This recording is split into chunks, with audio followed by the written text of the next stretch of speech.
2020년 12월 6일 주일 예배를 시작하겠습니다. 다 같이 일어나서 찬양하시겠습니다.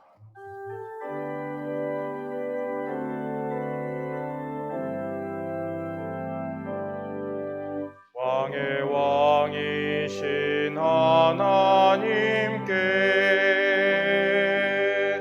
경배와 감사드립니다. 온 마음과 뜻 다해 주 찬양합니다. 왕의 왕이신 하나님께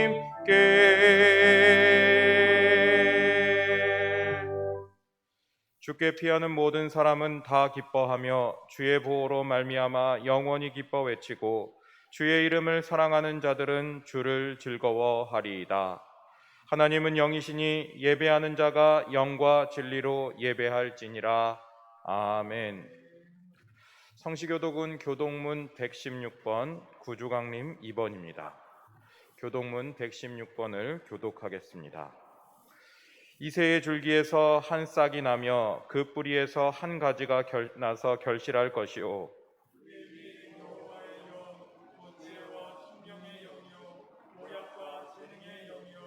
지식과 여호와를 경외하는 영이 강림하시리니 그의 눈에 보이는 대로 심판하지 아니하며 그의 귀에 들리는 대로 판단하지 아니하며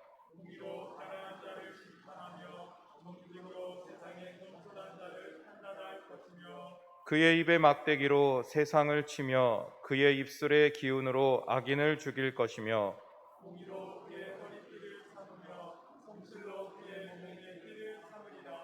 그때의 이리가 어린 양과 함께 살며 표범이 어린 염소와 함께 누우며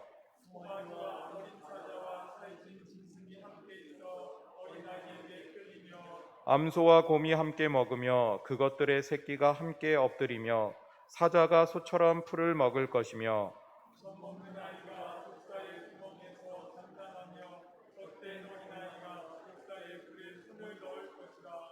내 거룩한 산 모든 곳에서 해됨도 없고 상함도 없을 것이니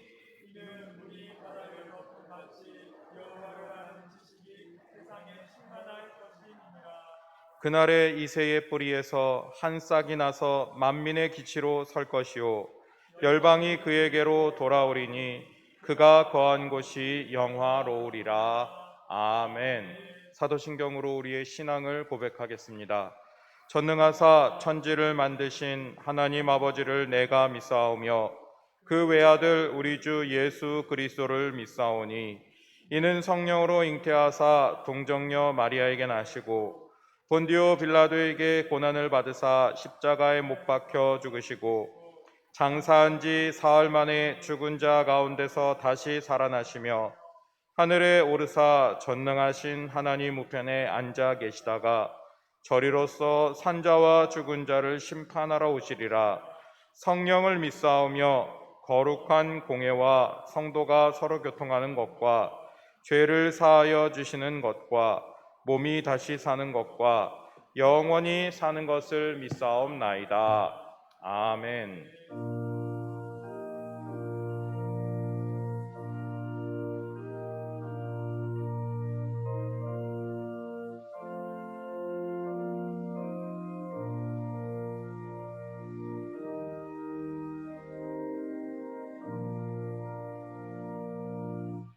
자리에 앉으셔서 찬송가 104장 곧 오소서 임마누엘을 찬양하겠습니다.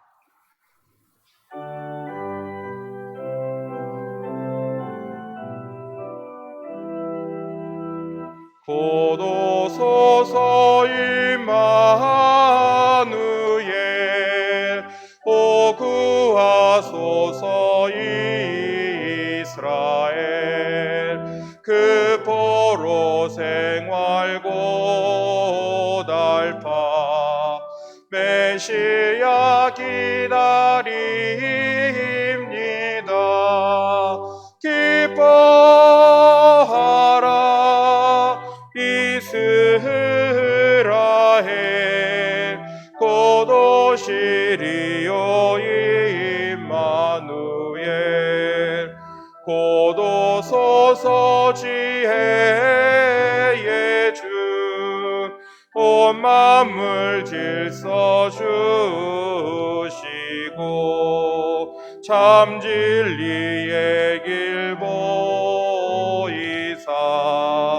갈 길을 인도하소서. 기뻐하라 이스라엘 곧 오시리오 임마누엘. 곧 오소서 소망의 주 만 백성 한 맘 이루어 시기와 분쟁 없애고 참 평화 채워 주소서.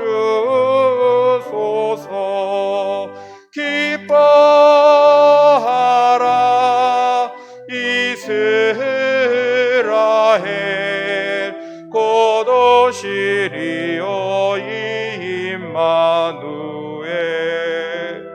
아멘.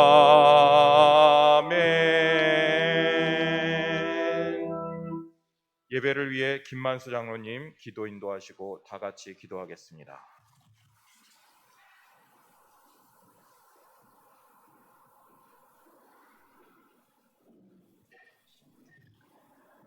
살아계신 하나님 아버지, 경배와 찬양, 영광과 존귀를 돌려드립니다. 지난 한 주간 춥고 험한 세상 속에서 저희들 무난토록 지켜주시고 다시금 맞이한 복된 주일 건강 가운데 주전에 올라와 예배할 수 있도록 인도하여 주신 사랑과 은혜에 만만 감사드립니다. 이 시간 저희들 마음과 정성 뜻을 다하여 신령과 진정으로 예배를 드립니다. 아버지 하나님 기쁘게 받아주시고 이 귀한 예배 가운데 저희 기도 들어주시고 모두 새 힘과 새 소망을 누리도록 하늘의 복 풍성히 내려 주시고 성령 충만케 역사 인도하여 주시옵소서. 자비로우신 아버지 하나님, 지금까지 살아온 시간들 돌이켜보면 저희들 세상 속에서 하나님의 말씀과 뜻에 순종치 못하고 먼저 안일함과 내 뜻과 내 의만 앞세워 살아왔음을 고백하고 회개하오니 주님 십자가 배울로 모든 죄와 허물을 다 용서하여 주시고 깨끗이 사하여 주시옵소서. 오늘 거룩한 예배를 통하여 저희 심령이 바로 세워지게 하시고 코로나 사태로 더욱 나약해지고 흔들리는 신앙 주님의 능력으로 회복되며 견실해지도록 역사 인도하여 주시옵소서.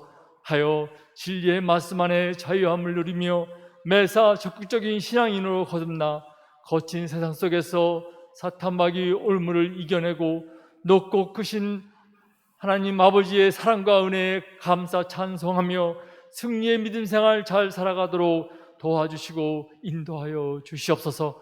전능하신 아버지 하나님, 나라와 민족의 어려움을 돌아보시고 어서 속히 구원하여 주시옵소서.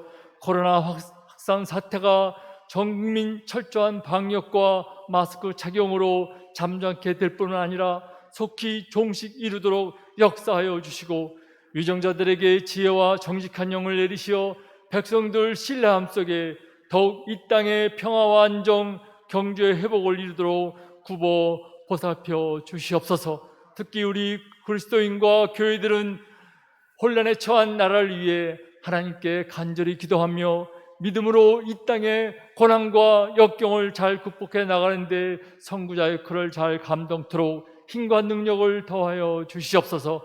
2020년도 한 해가 저물어갑니다. 고마우신 아버지 하나님, 올 한 해 지금까지 우리 교회를 지켜주시는 애 감사드립니다. 다른 어느 해보다도 달라진 환경 가운데에서 대림절 기간을 지나고 있는 이때 더욱 아기 예수님께서 이 땅에 오신 목적을 잘 깨닫고 주님의 복음과 사랑을 이웃에게 힘껏 전하며 기쁨으로 성탄절 맞게 하시고 모든 기관들 유정의 미를 이루며 선출된 새로운 임력원들과 함께 하나 되어 다가오는 세계에 더욱 아름다운 공동체로 나아갈 수 있도록 복의 복을 더하여 주시옵소서. 김원삼 목사님 부임 후 지난 1년간 돌이켜보면 코로나 사태 가운데에서도 얼마나 교회와 성도들의 영적 안정과 화평을 위해 힘쓰고 애쓰셨는지 우리 창동교회 교인들임은 알기에 주님께 감사드립니다. 앞으로 주께서 목사님의 앞길을 사랑으로 지켜주시고 또한 성령께서 늘 함께하여 주셔서 이 시간도 전하는 말씀을 통해 저희 모두 많은 은혜 받고 하나님의 뜻을 더욱 알아가며 실천에 이르도록 새로운 다짐과 결심을 이루게 하여 주시옵소서. 사랑 많으신 아버지 하나님, 교회와 예배를 위해 한 해 동안 교회 안팎에서 이 모양 저 모양으로 헌신한 모든 교육자들과 모든 봉사자들의 귀한 손길 기억하여 주셔서 복 내려주시고 앞으로도 계속 그 마음 정성 이어갈 수 있도록 건강과 믿음을 더하여 주시옵소서. 이 모든 간구 예수 그리스도의 이름으로 기도합니다. 아멘. 사랑하는 자의 영혼 그의 범사 영통 건강 잘 되고 평안하기를 내가 원합니다.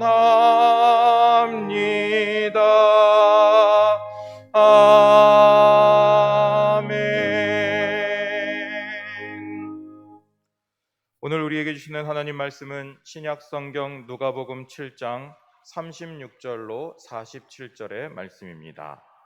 신약 성경 102면 누가복음 7장 36절로 47절의 말씀을 받들어 읽겠습니다. 한 바리새인이 예수께 자기와 함께 잡수시기를 청하니 이에 바리새인의 집에 들어가 앉으셨을 때에 그 동네에 죄를 지은 한 여자가 있어 예수께서 바리새인의 집에 앉아 계심을 알고 향유 남은 옥합을 가지고 와서 예수의 뒤로 그 발 곁에 서서 울며 눈물로 그 발을 적시고 자기 머리털로 닦고 그 발에 입 맞추고 향유를 부으니 예수를 청한 바리새인이 그것을 보고 마음에 이르되 이 사람이 만일 선지자라면 자기를 만지는 이 여자가 누구며 어떠한 자 곧 죄인인 줄을 알았으리라 하거늘 예수께서 대답하여 이르시되 시몬아 내가 네게 이를 말이 있다 하시니 그가 이르되 선생님 말씀하소서. 이르시되 빚 주는 사람에게 빚진 자가 둘이 있어 하나는 500데나리온을 졌고 하나는 50데나리온을 졌는데 갚을 것이 없으므로 둘 다 탕감하여 주었으니 둘 중에 누가 그를 더 사랑하겠느냐. 시몬이 대답하여 이르되 내 생각에는 많이 탕감함을 받은 자니이다.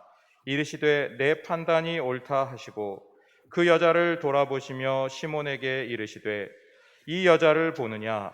내가 네 집에 들어올 때 너는 내게 발 씻을 물도 주지 아니하였으되 이 여자는 눈물로 내 발을 적시고 그 머리털로 닦았으며 너는 내게 입 맞추지 아니하였으되 그는 내가 들어올 때로부터 내 발에 입 맞추기를 그치지 아니하였으며 너는 내 머리에 감람류도 붓지 아니하였으되 그는 향유를 내 발에 부었느니라. 이러므로 내가 내게 말하노니 그의 많은 죄가 사하여졌도다. 이는 그의 사랑함이 많음이라. 사함을 받은 일이 적은 자는 적게 사랑하느니라. 아멘. 목사님께서 예수님을 기다리는 사람, 향유 부은 여인이라는 제목으로 말씀 선포하시겠습니다.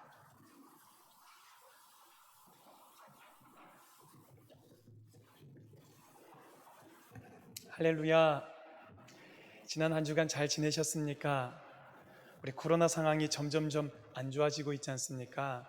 그럼에도 불구하고 이 예배의 자리에 함께해 주신 우리 성도님들, 또 영상으로 함께하는 우리 믿음의 동역자들, 믿음의 동지들, 우리 앞뒤 양옆에 계신 분들과 서로 격려하며 힘주시며 잘 오셨다고, 축복한다고 우리 그렇게 인사하며 오늘 말씀을 시작하도록 하겠습니다. 앞뒤 양옆에 계신 분들 잘 오셨습니다. 여러분 축복합니다. 주님의 이름으로 여러분들을 환영합니다.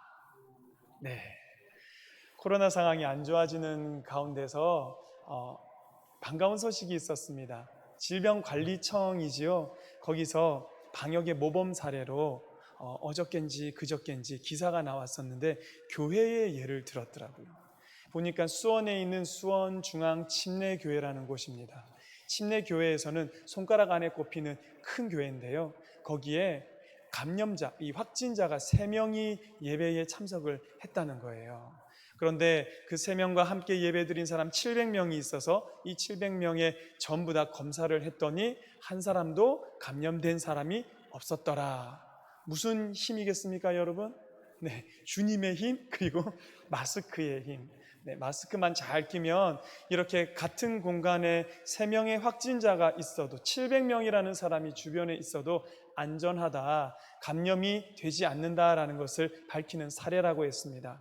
여러분 답답하시겠지만 마스크 코에까지 잘 껴주시고요. 그래서 이 예배에 우리 안전하게 주님 앞에 계속해서 드려지는 그런 예배 되기를 간절히 바랍니다.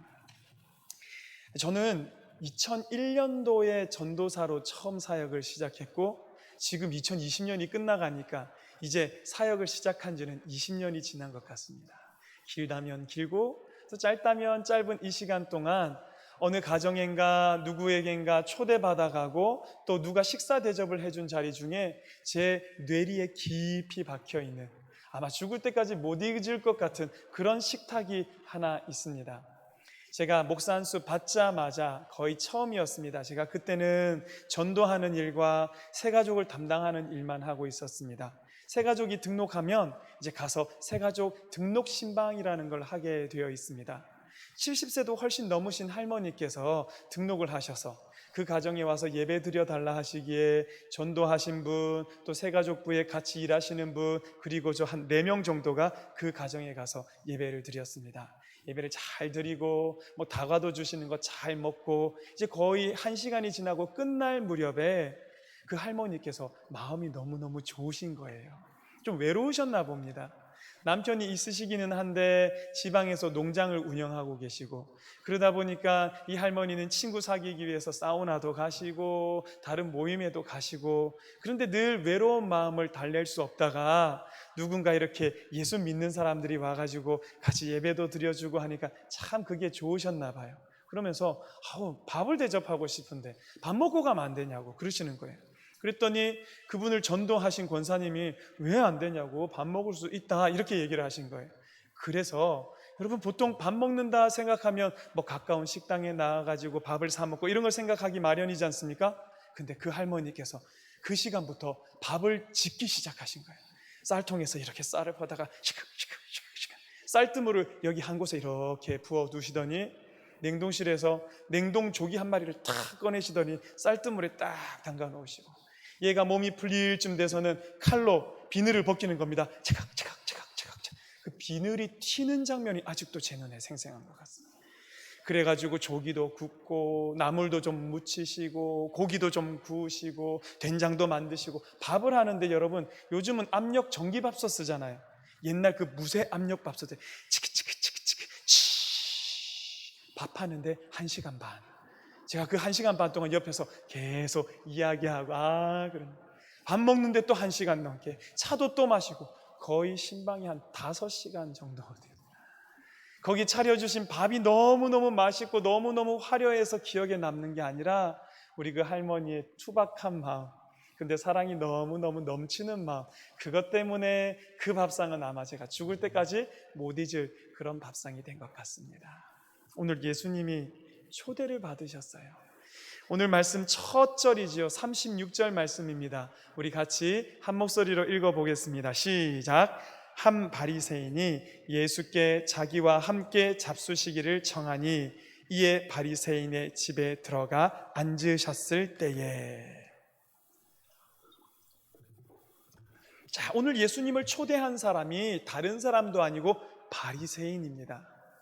성경에는 예수님이 바리새인에게는 처음으로 초대받은 자리입니다. 근데 안타깝게도 제가 초대받았던 것과 같은 그런 사랑 넘치는 자리가 아니라 바리새인은 나중에 우리가 성경을 읽어가다 보면 드러나는데요. 다분히 의도를 가지고 불렀습니다. 이 지역에 있는 유명한 사람들 불러다 놓고 거기 예수님을 초대해 놓고 그리고는 은근히 자기가 이 지역 가운데 종교적인 영향력 있는 사람임을, 너는 아무것도 아닌 것을 그 앞에서 가시하기 위해서 예수님을 불렀던 겁니다. 또 한 가지 더 이유가 있다면, 당시의 사람들에게 칭찬받고 떠오르는 샛별 같은 예수님, 뭔가 흠잡을 만한 게 있는지, 책잡을 만한 게 있는지 그거 살펴보기 위해서 오늘 이 자리에 불렀습니다. 그런데 여러분, 그 자리에 초대받지 않은 한 여인이 함께 동석을 하게 되었습니다. 그 다음 절 37절 말씀 우리 다 같이 한 목소리로 읽어보겠습니다. 시작. 그 동네에 죄를 지은 한 여자가 있어 예수께서 바리새인의 집에 앉아 계심을 알고 향유 담은 옥합을 가지고 와서. 죄를 지은 한 여자, 우리는 이 구절을 보면 무슨 죄 지었을까 생각하지만, 당시에 통상적으로 여인 앞에 죄를 지었다라는 수식어가 붙으면 이 여인은 창녀인 거예요. 몸을 팔아서 살아가는 그런 여인이었다라는 겁니다. 여러분, 오늘 37절 말씀은 평이하게 기록됐습니다. 이 죄 지은 한 여자가 예수님 있는 걸 알고 향유 담은 옥합을 가지고 왔다. 근데 이 여자가 여기까지 오기가 만만한 일이 아니었을 것이다 라는 거죠. 2006년도에 어떤 일이 있었냐면, 이스라엘의 랍비 중에서도 굉장히 영향력 있고 존경받는 그런 랍비였나 봅니다. 두 사람이 비행기를 타고 미국에 갈 일이 있었습니다. 이 두 사람이 항공사 측에 요구했던 거 세 가지가 있습니다. 첫째, 여자 승무원 태우지 말 것, 여자와 접촉하지 않겠다는 겁니다. 둘째, 1등 칸을 타고 갔는데 1등 칸 정석은 자기네들이 다 사겠다는 겁니다. 여자 승객을 이 칸에 들이지 말 것. 셋째, 그 의자들마다 모니터 있지 않습니까? 모니터의 영화 상영을 일절 중지하고 1등 칸에 있는 모니터는 다 천으로 덮어둘 것. 이 랍비들은요, 여자가 옆에 오면 부정해진다라고 생각을 했습니다. 그 당시에 랍비의 규율 가운데는 여자가 자기 옆으로 1.8m 내로 들어와서는 안 된다라는 규정이 있었을 정도였다니까, 여러분, 이 상황이 어땠는지 우리는 눈에 보듯 뻔합니다. 보통 여자도 못 가는 이 랍비들과 바리새인이 모여 있는 자리에 하물며 죄를 지은 여자, 창녀인 여자가 그 집에 들어가기가 어땠을까? 말도 말하지요, 여러분. 폭언이 쏟아졌을 것이고, 이 미친 여자가 여기가 어딘 줄 알고 왔냐고 사람들이 비난을 했을 것이며 핍박했을 것이며 물리력이 사용되었을지도 모르겠습니다. 그럼에도 불구하고 이 여인은 끝끝내 예수님 앞에 자기가 향유를 담은 옥합을 가지고 섰다라는 겁니다. 그리고 나서 그녀가 보인 행동은 더 놀랍습니다. 38절 같이 읽습니다. 시작. 예수의 뒤로 그 발 곁에 서서 울며 눈물로 그 발을 적시고 자기 머리털로 닦고 그 발에 입 맞추고 향유를 부으니. 여러분, 이 여자가 예수님 앞으로 서지도 못합니다. 최대한 자기를 낮추어서 예수님 뒤에 그 발 곁에 서서. 히브리인들의 발, 밖에 나갔다 온 발이 어떤지 여러분 이야기 들어보셨을 겁니다. 흙먼지 속에서 가죽으로 된 샌들을 신다 보니까 이게 온통 먼지투성이에 냄새까지 나는 그런 발이었는데, 그 발에 자기의 눈물로 그 발을 적셨다. 머리털로 그 발을 닦았다. 당시 사람들은 머리에 생명력이 있다고 생각하고 있었어요. 그래서 이 전통 가운데 함부로 머리에 삭도를 대지 말라는 것이 그냥 나온 것이 아니라는 겁니다. 하물며 여인들에게 머리는 자존심과도 같은 것인데 그 머리카락으로 이 발을 닦았다. 저도 가끔 기도를 요청하시는 여자 성도님들 오실 때 제일 죄송한 때가 언제냐면, 머리에 손을 얹고 안수를 하고 기도를 하는데 가끔은 머리에 힘을 팍 주셔가지고 스프레이를 고정하고 오신 그런 성도님들이 계셔요. 제가 그 머리 누를 때 죄송한 마음이 드는 겁니다. 이 머리 세우시기 위해서 얼마나 애쓰셨을 텐데. 그래서 저도 힘을 살짝 떼고 그 머리에 그 볼륨감을 안 죽이려고 나름 애를 쓰는데, 그와 같이 여인의 자존심, 자신감이 담겨있는 그 귀한 머리카락으로 더러운 발을 닦고 그 발에 입 맞추고, 향유, 부유층 여인들이 사용하던 거죠. 밀봉되어 있는 이 돌로 된 옥합은 한번 깨뜨리면 다시는 쓸 수가 없는 겁니다. 그 한 번에 다 써야 하는 것입니다. 평소에 자기로 봐서는 엄두도 못 낼 이 향유를 예수님의 발에 부었다. 근데 여러분, 오늘 38절의 이 모든 말씀이 미완료라는 히브리 문법으로 되어 있어요. 이게 무슨 의미냐면 계속해서 반복하고, 계속해서 눈물 흘리고, 계속해서 그 발을 머리카락으로 닦고, 그 발에 입 맞추기를 그치지 않고 계속해서 입을 맞추며 향유를 붓고 있다. 오늘 이 여인은 예수님을 향해서 최고의 경배를 드리고 있는 겁니다. 최고의 예배를 드리고 있는 것이 바로 이 현장이다라는 것입니다. 여러분, 그러면서 저는 오늘 성도님들이 나와 있는 이 예배의 자리를 한번 생각해 봅니다. 여러분들 어떤 마음으로 이곳에 오셨을까? 어떤 분들은 예수님께서 습관을 쫓아 기도하러 가셨던 것처럼, 어떤 분들에게는 주일이 되었으니 습관을 쫓아, 나쁜 습관 아니고요, 때가 되었으니 당연히 주님 앞에 나오신 분들 계실 겁니다. 참 귀한 믿음, 참 대단한 믿음, 여러분 축복하고 칭찬해 드리고 싶습니다. 감사합니다. 근데 어떤 분들에게는 당연한 듯이 올 수 있는 자리가 아니었을지도 모르겠습니다. 주변에서 이런 시기에 굳이 예배 드려야 하냐, 그 예배 안 가고 온라인으로 드리면 큰일 나냐, 온갖 얘기들이 있는 가운데서 그래도 나는 갈 수 있을 때 가야겠다, 교회 문이 열렸을 때 가고 싶다, 사모하는 마음으로 이곳에 오신 분들 계실 거예요. 이 여인과도 같이 어려움을 뚫고 온 이 자리, 여러분 그 믿음 참 귀하고 감사합니다. 그 믿음도 저는 축복해드리고 싶고 칭찬해드리고 싶습니다. 그런가 하면은요, 오늘 이 자리에 못 오신 분들도 계십니다. 영상으로 예배를 드리기 위해서 마주 앉아 계신 분들 계실 겁니다. 네, 직분에 따라서는 여전히 사람들 모이는 장소, 예배의 자리 가지 못하게 금지되어 있는 그런 직분들도 있더라고요. 의료계에 종사하시는 분들, 아이들을 가르치시는 분들, 사람들과 많이 밀접해야 하시는 분들, 그래서 상황이 되지 않아서 이곳에 오지 못하고 예배를 영상으로 드리기 위해서 이 자리에 앉아 계신 분들, 저는 그분들에게도 앞에 두 부류와 똑같이 너무너무 귀하고 대단한 믿음이라고 칭찬해 드리고 싶습니다. 우리가 최선의 마음을 다해서 주님 앞에 나온 자리라면 주님께서 얼마나 기뻐하실지, 여러분 오늘 이 예배 드리는 자리가 얼마나 소중한 자리인지. 책 제목 중에 이런 게 있어요. 내가 헛되게 보낸 오늘은 어제 죽은 이가 그토록 그리던 내일이다. 어떤 의미인지 아시죠? 이걸 우리에게 빗대어서 얘기해 보자면 이렇게 얘기할 수 있지 않을까요? 내가 헛되게 드리는 한 예배는 예배를 드리지 못하는 이가 그토록 그리던 예배의 자리가 될 수 있다라는 것입니다. 오늘 하루하루 우리에게 주어지는 이 예배의 자리가 얼마나 소중한지 우리는 교회의 문이 닫혔을 때 이미 알았습니다. 아, 교회에 예배 드리기를 원해도 나와서 드릴 수 없는 상황도 될 수 있구나.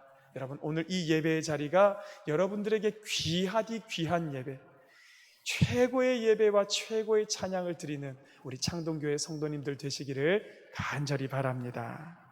자, 이렇게 우리는 여인을 보면서 이거 최고의 예배를 드리고 있구나 칭찬하는데, 똑같이 이 여인을 바라보면서 이 못마땅해 죽겠는 사람이 한 사람이 있어요. 아주 부정하고 더러워 죽겠는 한 사람이 있습니다. 누굴까요?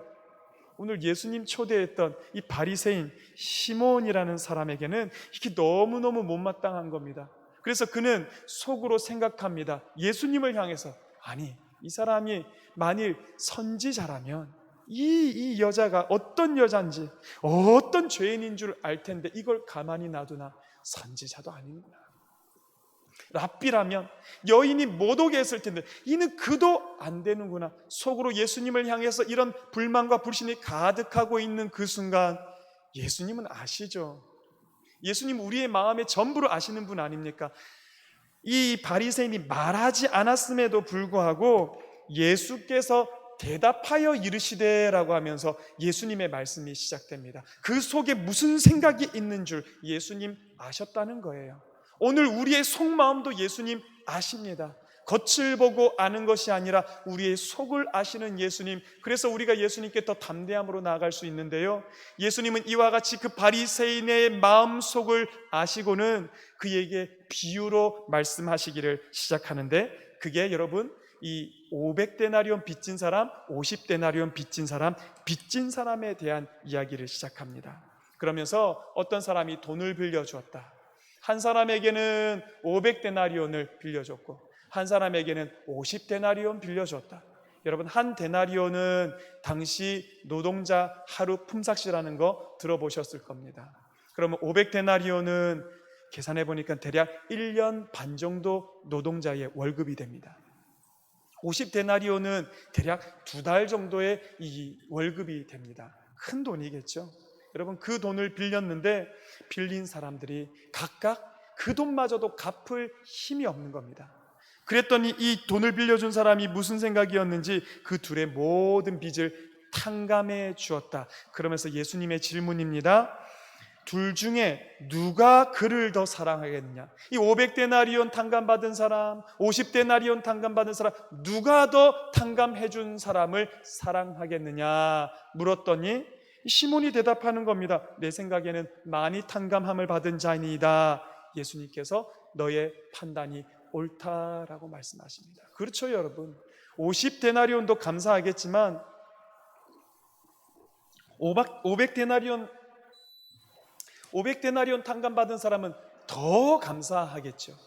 근데 예수님은 이것을 통해서 그 비유의 의미를 드러내시는 거예요.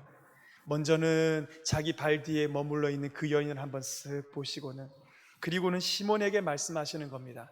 44절, 내가 내 집에 들어올 때에 너는 내게 발 씻을 물도 주지 아니하였으되 이 여자는 눈물로 내 발을 적시고 그 머리털로 닦았으며, 45절, 너는 내게 입맞추지 아니하였으되 그는 내가 들어올 때로부터 내 발에 입맞추기를 그치지 아니하였으며, 46절, 너는 내 머리에 감람유도 붓지 아니하였으되 그는 향유를 내 발에 부었느니라. 여러분, 예수님께서 지금 말씀하고 계시는 발 씻을 물을 주는 것, 그리고 입을 맞추는 것, 그리고 머리에 감람유를 부어주는 이 모든 것은 특별한 행동이 아니에요. 당시에 누군가 우리 집에 오게 되면 손님을 맞이하는 입장에서는 당연히 하는 거란 겁니다. 발이 더러워졌을 거니까 당연히 발 씻을 물을 내어주고, 그 사람이 나의 친구, 나의 동료라는 의미로 볼에다가 입을 맞추어 주고, 그리고 그 사람의 머리가 헝클어졌기 때문에 값비싼 게 아니라 흔하디 흔한 감람유를 머리에 발라서 머리를 정리할 수 있게 해주는 게 그게 당시의 관례였다라는 겁니다. 그런데 여러분, 지금 바리새인 시몬은 이 세 가지 중에 한 가지라도 했다는 겁니까? 안 했다는 겁니까? 아무것도 안 해줬다라는 겁니다. 여기서 그의 의도가 드러나는 겁니다. 그는 예수님을 청했다, 초대라는 것처럼 보였지만 사실은 예수가 그 자리에 들어오게 해 주었을 뿐이지 예수를 맞이하지도 초대하지도 모셔드리지도 않았다라는 것입니다. 진짜로 예수님을 모셔드렸던 사람은 바로 향유를 그 발에 부었던 죄를 지은 한 여자였죠. 자기의 눈물로 머리털로 예수님 발 씻고 그 발에 입 맞추기를 끊임없이 하였고 값비싼 향유를, 감람유를 대신하여 그 발에 부어 드렸는데, 예수님 결국 하시고 싶은 말씀이 뭘까요, 여러분? 이 여자가 바로 500데나리온 탕감받은 여인이다. 이 여인이 많이 사함을 받았던 그 여인이다라고 예수님 말씀하는 겁니다. 그러면 바리새인 시몬은요, 50데나리온 택도 없습니다, 여러분. 아무것도 탕감받지 않은 자처럼, 예수와는 아무 상관없는 사람처럼 그 자리에 앉아 있었다라는 것입니다. 그러면서 여러분, 오늘 이 말씀은 우리에게 질문을 한 가지 던집니다. 당신은 죄인입니까? 당신은 이 여인과 같이 주님께 용서함을 받을 죄가 있는 죄인입니까? 라고 물어보고 있는 것입니다. 제가 새가족을 담당할 때요, 6년 동안 매 주일마다 새가족 성경 공부라는 것을 합니다. 새가족들에게 꼭 필요한 걸 가르치는 그 2단원에 뭐가 있냐면 당신은 죄인입니다 라는 단원이 있습니다. 새 가족들에게 죄인이냐 아니냐 물어보면요, 어떤 분들은 죄인이라고 그냥 대답하시는 분도 계시고, 어떤 분들은 내가 그 죄인이라고 할 만큼 그런 죄 지은 적이 없다고 자기는 죄인 아니라고 부인하시는 분들도 계십니다. 죄인이라고 제가 강요는 안 합니다. 근데 현상이 그래요. 죄인인 것을 받아들이시는 분들은 그만큼 예수 믿고 교회 정착하기가 쉬우시고요, 죄인인 걸 인정 못 하시는 분들은 교회 다니는 게 참 어렵더라라는 것이죠. 왜 그럴까요? 이 예수님 말씀 때문입니다. 예수님께서 이런 얘기 하셨지 않습니까? 건강한 사람에게는 의사가 필요 없다. 병든 사람에게라야 의사가 필요하다. 나도 마찬가지다. 의로운 사람, 죄 없는 사람, 거룩한 사람, 대단한 사람을 위해서 이 땅에 온 것이 아니라 죄인을 위해서 이 땅에 왔다.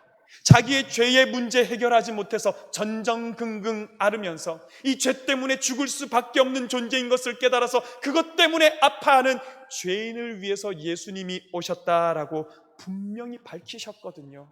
그렇기 때문에 새 가족이 죄인인가 아닌가 인정하는 것은 너무너무 큰 명제라는 것이죠. 여러분, 오늘 이 관점에서 보자면 바리새인 시몬 죄 없습니다. 이 사람들은 자기가 죄인이라고는 눈꼽만큼도 생각 안 하는 사람들이었습니다. 누가복음 18장 말씀에 보면은요, 바리새인의 기도와 세리의 기도가 나란히 기록이 되어 있습니다. 누가복음 18장 11절 말씀 보십시오. 바리새인이 이렇게 기도합니다. 하나님이여, 나는 다른 사람들 곧 토색, 불의, 간음을 하는 자들과 같지 아니하고 이 세리와도 같지 아니함을 감사하나이다. 할렐루야. 여러분, 감사의 표시, 감사의 양식은 있지만 이게 진짜 하나님께 감사하는 겁니까? 아니면 자기 잘났다는 겁니까? 이게 겸손의 기도입니까? 아니면 하나님 앞에서 자기를 드러내는 교만의 기도입니까? 죄가 없다는 겁니다. 거기에 반해서 세리의 기도는 어떻습니까? 18장 13절, 세리는 멀리 서서 감히 눈을 들어 하늘을 쳐다보지도 못하고 다만 가슴을 치며 말하는 겁니다. 하나님이여, 불쌍히 여기소서. 나는 죄인이로소이다. 예수님이 이 얘기를 하시고는 뭐라고 말씀하시냐면, 이 사람 세리는 의롭다 함을 받고 내려갔다. 누가 진짜 예수님이 필요한 사람이냐라는 것입니다. 예수님은 누구를 위해서 이 땅에 왔냐라는 것입니다. 바로 죄인을 위해서 예수님은 이 땅에 오셨다라는 것이죠. 근데 여러분, 오늘 우리가 예수님 믿고 살아가다 보니까 자꾸만 우리 안에서 합리화시키는 게 뭐냐면 셀프 사면, 자기 용서를 자꾸만 한다는 것입니다. 어떤 말들로요? 어떤 분들은 이렇게 얘기하죠. 야, 이 정도도 죄 안 짓고 사는 사람이 어딨냐? 다른 사람들 봐라, 다 이 정도 죄는 짓고 산다. 남들이 지으니까 내가 짓는 이 정도도 괜찮다. 어떤 분들은 이렇게 얘기하는 분들도 있습니다. 야, 이거는 죄도 아니야. 예수님도 이런 거 가지고는 뭐라고 그러시지 않으셔. 자기가 어느새 예수님이 되어서 죄인지 아닌지를 판단하고 있습니다. 어떤 분들은 죄라도 괜찮아, 회개하기만 하면 용서해 준다고 하셨어. 물론 맞습니다. 예수님은 우리가 우리 죄를 자백하면 기쁘시고 의로우셔서 용서해 주시마 약속하셨습니다. 그런데 그건 어디까지나 값없이 주는 은혜인 것이지, 값싼 은혜, 싸구려 은혜, 도매급으로 넘기는 그런 은혜는 아니다라는 겁니다. 저 잘못했어요, 용서해 주세요. 이것도 저희 잘못했어요, 용서해 주세요. 주님께서 그것을 생각하시면서 죄 용서를 약속해 주시지는 않았다라는 것입니다. 그런데 오늘을 살아가고 있는 우리들은 이렇게 자꾸만 자기 안에서 합리화시키고 죄 아니라고 용서하고 스스로를 사면해주고, 그러다 보니까 무슨 문제가 생깁니까? 죄 없는 자가 되는 겁니다. 죄 없는 자는 필연적으로 어떻게 됩니까? 죄가 없으면 그거 용서해줘야 하는 예수님도 필요 없는 인생이 되어버린다라는 것입니다. 여러분, 이런 건요, 교회에 오래 다니면 오래 다닐수록 내 죄가 아무렇지 않게 되기 쉽고요, 직분이 있으면 있을수록 그 죄에 대해서 둔감해지고 그 죄를 스스로 괜찮다라고 말하기가 쉽고요, 교회 안에서 말을 많이 하면 많이 할수록 이 죄에 대해서 더 이상 나는 그런 죄 짓지 않아 라는 자신감과 확신에 사로잡히기가 참 쉽습니다. 교회 오래 다니고 직분 가졌고 말 많이 하는 사람, 세 가지 조건을 다 적용해 봤더니 저는 제가 떠오릅니다. 그래서 저는 가장 두려워하는 말씀이 있습니다. 고린도전서 9장 27절 말씀. 내가 내 몸을 쳐서 복종하게 함은 내가 남에게 전파한 후에 자신이 도리어 버림을 당할까 두려워함이로다. 말씀 전하면 어떤 분들은 가시면서 아유 목사님 은혜 받았습니다. 아유 목사님 귀한 말씀 감사합니다. 참 감사해요 여러분. 어떤 분들은 제가 전하는 말씀에 은혜 받기도 하겠지요. 어떤 분들은 안 믿다가 제가 전한 하나님의 말씀으로 복음을 받아들기도 하시겠죠. 그런데 그 사람들은 다 구원에 이르는데 정작 전한 저는 나는 괜찮아, 나는 의로워, 나는 죄가 없을 거야, 그 생각 가운데 빠져서 하나님께 버림당하면 어떡하나라는 것입니다. 그렇기 때문에 여러분, 진짜 우리에게 필요한 것은 오늘 이 향유를 깨뜨린, 향유를 부어드린 여인처럼 주님 앞에 나왔을 때 내가 어떤 죄인인가라는 것을 스스로 주님 앞에 고백하는 이것이 너무너무 중요하다. 오늘 여기에 해당되시는 분들, 스스로를 자꾸만 용서하는 분들, 교회 오래 다니신 분들, 직분이 있는 분들, 말을 많이 하시는 분들이 계시다면 여러분들 생각해 보시기를 바랍니다. 내가 진짜 죄인인가 아닌가? 나는 예수님이 필요한 사람인가 아닌가? 교회를 오래 다니면 오래 다닐수록 더더욱 내 안에 있는 이 죄를 어찌할 수 없는 인간이라는 것에 주님 앞에 더 무릎 꿇게 되어지고, 직분을 가지면 가질수록, 말을 많이 하면 많이 할수록 더더욱 나를 구원해 주신 그 은혜와 그 사랑에 감격하게 되는 우리 모든 성도님들 되시기를 간절히 바랍니다. 자, 이렇게 죄의 문제가 해결되신 분들, 그분들이 다시 맞닥뜨리는 또 하나의 질문은 당신은 예배자입니까? 예배자입니까? 오늘 향유 부은 여인이 최고의 예배를 드렸다고 아까 말씀드렸지 않습니까? 우리 47절 말씀, 한 절 말씀 같이 한번 읽어보겠습니다. 47절 시작. 사하여 줬도다. 이는 그의 사랑함이 많음이라. 사함을 받은 일이 적은 자는 적게 사랑하느니라. 여러분, 이 47절 잘못 읽으면요, 이 여인이 사랑이 많았기 때문에, 많이 표현했기 때문에 그의 많은 죄가 사해졌다라고 이해하기가 쉽습니다. 잘못된 거예요, 여러분. 예수님은 우리의 공로, 우리의 노력으로 우리의 죄를 사해 주시는 분이 아니에요. 그저 값없이 우리를 먼저 용서해 주시고 사랑해 주셨다라고 우리는 배웠습니다.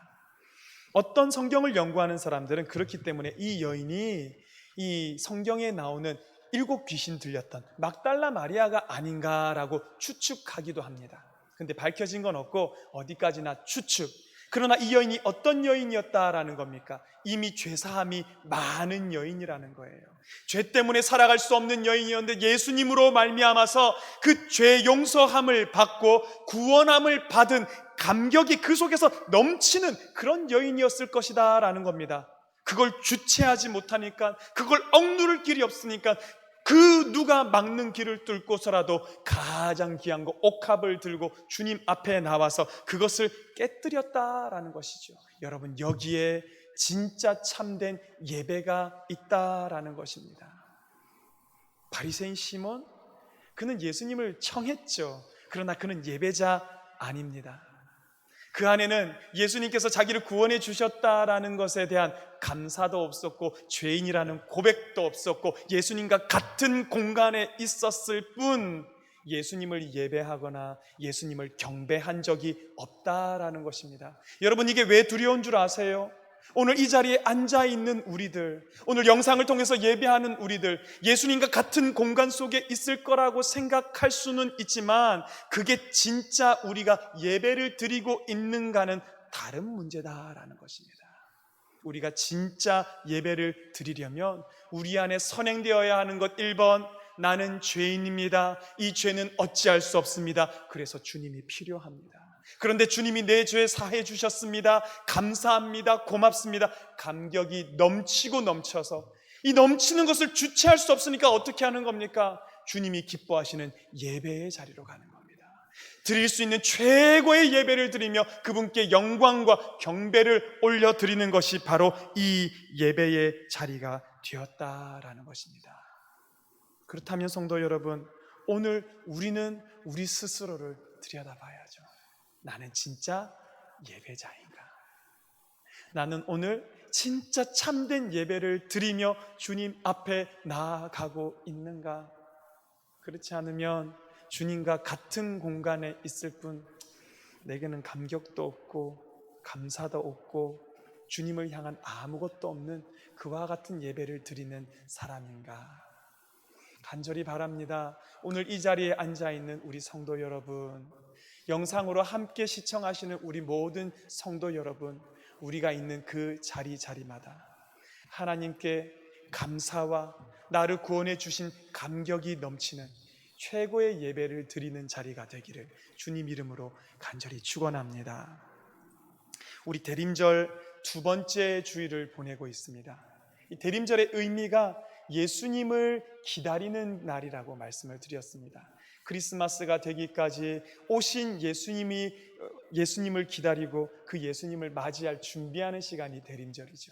그래서 오늘 설교 제목을 예수님을 기다리는 사람 그리고 향유 부은 여인이라고 지었습니다. 저는 대림절이 되면 앞으로는 계속해서 예수님을 기다리는 사람들을 찾아볼 생각입니다. 이렇게 한 해마다 대림절에 한 3명씩 소개를 하다 보면 10년 목회를 하면 한 30여 분 성경 속에서 예수님 기다리는 사람 찾겠죠. 20년 목회하면 한 60명 찾을 수 있을 텐데 한 명 한 명 찾아 나가면서 예수님을 어떤 마음으로 기다렸는지, 우리는 이 대림절을 어떤 마음으로 예배하며 기다리며 주님 앞에 나아갈 것인지, 오늘 향유 부은 여인은요, 자기의 죄에서 구원해 주시고 살려주신 그 감격과 그 뜨거움을 가지고 주님 앞에 나가 최고의 예배를 드린 그런 여인이었습니다. 우리도 이 여인처럼 주님을 기다리고 주님을 예배하는 우리 모든 성도님 되기를 간절히 축원합니다. 우리 찬양합시다. 나는 하나님을 예배하는 예배자입니다. 내가 서 있는 곳 어디서나 하나님을 예배합니다.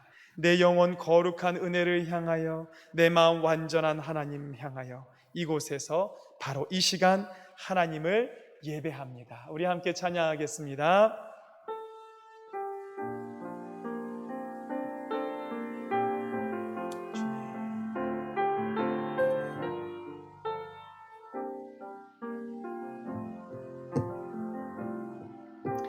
나는 하나님을 예배하는 예배자입니다.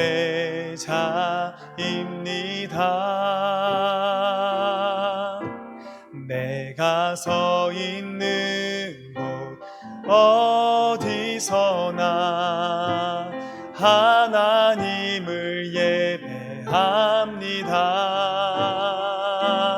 내 영혼 거룩한 은혜를 향하여, 내 마음 완전한 하나님 향하여 이곳에서 바로 이 시간 하나님을 예배하. 우리 다시 한번 찬양합시다. 나는 하나님을 예배하는, 나는 하나님을 예배하는 예배자입니다. 내가 서 있는 곳 어디서나 하나님을 예배합니다. 내 영혼 거룩한 은혜를 향하여, 내 마음 완전한 하나님 향하여 이곳에서 바로 이 시간 하나님을 예배하. 한 번만 더 내 영혼 거룩한 은혜를 향하여, 내 영혼 거룩한 은혜를 향하여, 내 마음 완전한 하나님 향하여, 이곳에서 바로 이 시간 하나님을 예배합니다. 성도 여러분, 반주 계속해 주시며 우리 이 시간 기도하기를 원합니다. 여러분들은 예배자이십니까? 여러분들은 죄인이세요? 여러분들 하나님 필요하십니까? 예수님의 그 용서함과 구원하심이 너무 절실하신 분들이 오늘 이 자리에 모였습니까? 그런 줄 저는 믿습니다. 그렇다면 오늘 내 안에 있는 최고의 고백으로, 내 안에 있는 가장 소중한 것으로 주님을 예배하고 주님을 경배하고 주님을 찬양하는 예배자 되게 하여 주시옵소서. 주님 평생에 우리가 주님을 예배하는 삶을 살아가게 하여 주시옵소서. 오늘 이 시간 주님의 이름을 주여 부르고 함께 이 마음으로 주님 앞에 고백하며 나아가는 시간 되기를 원합니다. 함께 기도하겠습니다.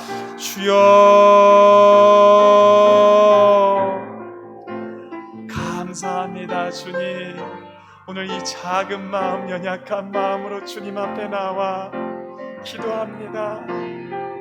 하나님, 죄인입니다. 어찌할 수 없는 죄인입니다. 하나님 아버지, 나는 해결할 수 없습니다. 당신이 필요합니다. 주님이 필요합니다. 주님 오셔서 우리를 구원해 주시지 않으면 제게는 소망도 희망도 하나님 아버지 아무 빛도 없는 인생입니다. 그러나 주여 오셔서 사하시고 주여 오셔서 불러주시고 주여 오셔서 예배의 자리로 초대하여 주시니 감사합니다. 평생에 예배자 되게 하여 주옵소서. 평생에 이 감사와 이 감격으로 나아가게 하여 주시옵소서. 평생에 주를 바라며 예배하는 예배자로 살아가게 하여 주시옵소서. 내가 있는 이곳에서 어디에서 우리 하나님을 예배하는 그 예배자가 되어서 하나님 아버지 오늘도 그 앞에 나가서는 주의 사랑하는 백성들 되게 하여 주시옵소서. 하나님 감사합니다. 우리를 용서해 주시고 우리를 불러주셔서 오늘 이 자리에 예배자 되게 하여 주심에 감사합니다. 평생에 주를 예배하고 주를 찬양하고 주를 기뻐하는 인생 살아가도록 우리의 길을 주께서 인도하시고 보호하여 주시옵소서. 예수 그리스도 이름으로 기도하옵나이다. 아멘.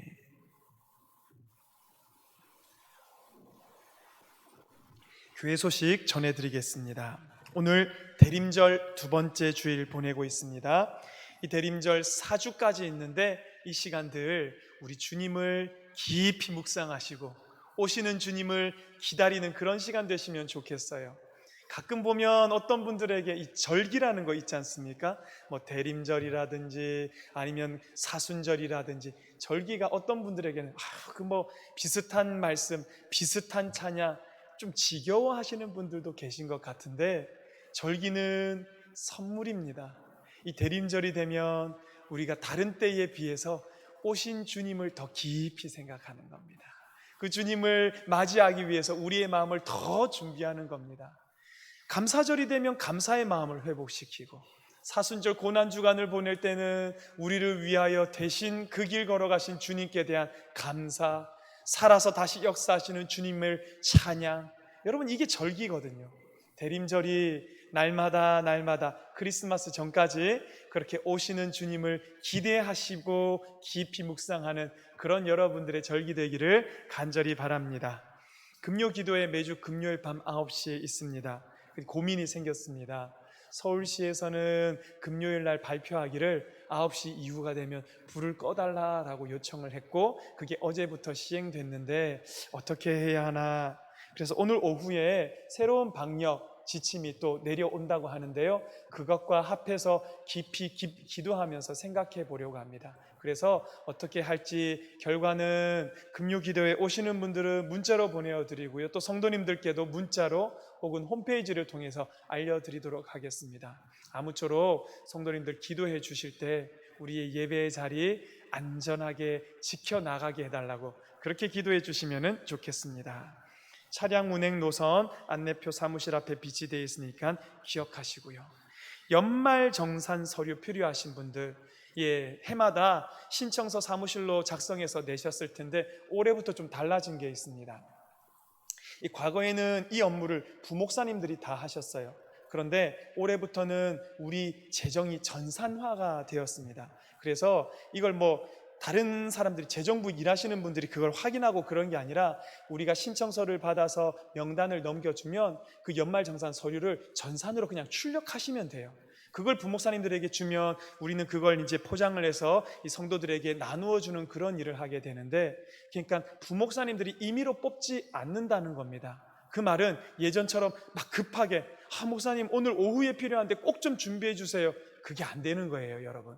주일에만 이 재정부에서 이 업무를 하기 때문에 필요하신 분들은 한 주 전에 난 12시까지 신청을 하시면 그 다음 주일에는 받아볼 수 있고요. 12시 이후에 신청하시는 분은 그 다음 주일 아니라 그 다음 주일에나 받아볼 수 있게 됩니다. 참 죄송한데요, 여러분 그 점을 유의해 주셔서 필요하신 분들은 좀 미리미리 신청을 하시기를 부탁을 드리겠습니다. 그리고 한 가지 더 말씀드리면, 우리 헌금을 드릴 때에 연말정산 받기 원하시는 사람의 이름을 앞에 적어 주셔야 행정적으로 오류나 착오가 생기지 않는다고 하니까, 부부 이름 적을 때, 두 사람 이름 적을 때 연말정산 받으셔야 하는 이름을 먼저, 그 뒤에 다른 이름을 적어 주시기를 부탁드리겠습니다.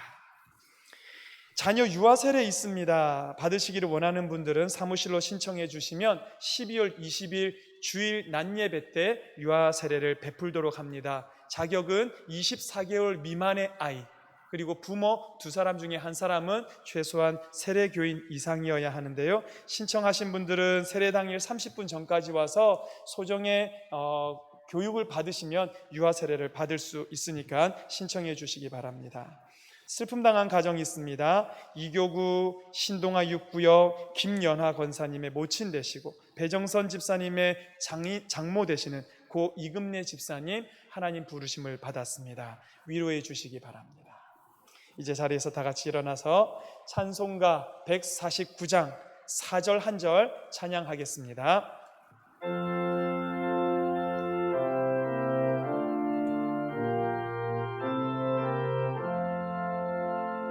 온 세상 만물 가셔도 주내 못 따갑겠네. 놀라운 사랑 받은 나 몸으로 재물 삼겠네.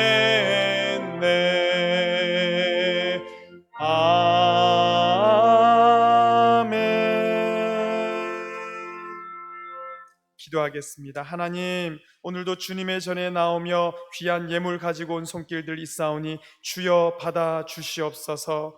예물 하나에 담겨있는 사연, 예물 하나에 담겨있는 우리의 그 마음을 주님께서 아시오니 주께서 들으시고 주님의 때에 주님의 방법으로 갚아주시기를 원하오니 주여 인도하여 주시옵소서. 예물이 쓰여지는 곳곳마다 주님의 사랑이 드러나는 데만 투명하고도 공정하게 사용되게 하여 주시고 주님의 뜻만 이루어 드리는 이 예물 되도록 우리 교회는 하나님 아버지 앞에서 이 모든 것을 잘 감당할 수 있도록 주여 도와 주시옵소서.